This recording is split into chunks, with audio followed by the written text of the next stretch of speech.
Doing the 360 defense requires you keep your body in motion at all times, using your arms to defend different angles of attack. The key is keeping your arms at an oblique angle with your hands open and straight so that you don't take any blows straight on. Each is deflected down the angle of your forearm, which reduces its impact.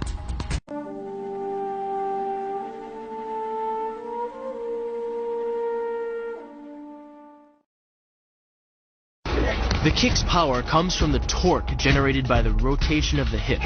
It's the same principle that cracks a whip. Turning the hips just a few degrees forces the foot to travel a much greater distance and creates a lot of speed as it does. The longer the leg and quicker the rotation, the faster the kick.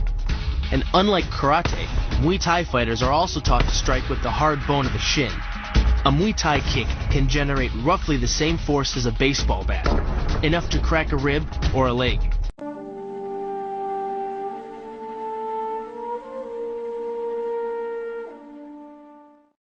The hyperextension of the elbow, created by pulling back on the locked arm, virtually ensures that he will be taken down.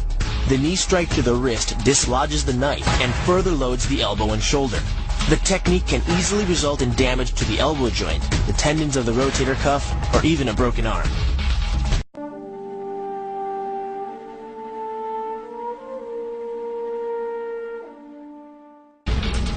First, the opponent's arm works as a lever to optimize your control.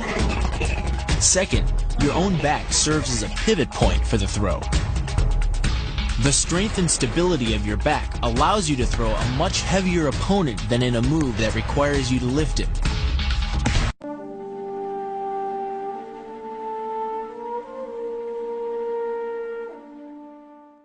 This kick is all about speed. The further the foot travels, the greater its acceleration, and the more dangerous a weapon it becomes. Powered by the muscles of the hip flexor and the quadriceps, by the time your foot reaches your opponent's throat, it's traveling nearly 40 miles per hour. That type of speed yields over 1,000 pounds of force, enough to puncture the Adam's apple and crush your windpipe.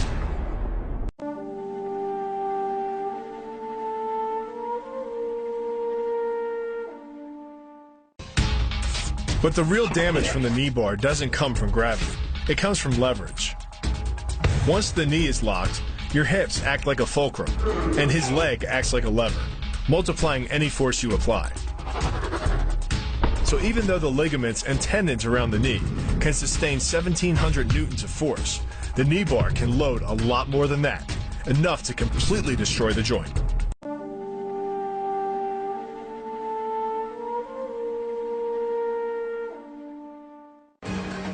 The key to the reap is to get your opponent's center of mass outside his stability zone. To do that, the Marine pushes his opponent at a location above the center of mass, while using his sweeping leg to create a tripping point, which is below his opponent's center of mass. Once the loss of stability has occurred, gravity does the work, and the damage. On the ground and on his back, your opponent is now vulnerable to any number of finishing strikes.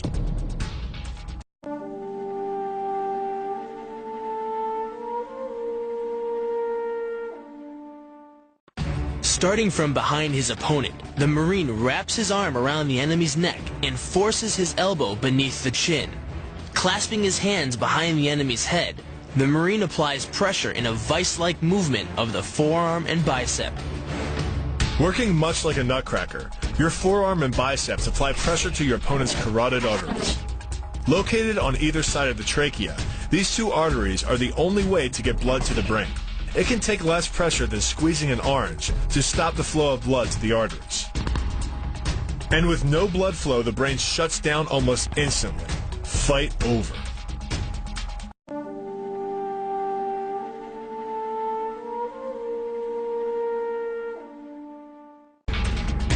It's aimed at the largest gland in the human body, the liver.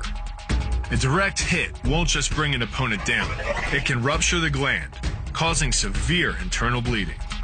But the liver is well protected by the rib cage, so the kick must be accurate to within half an inch.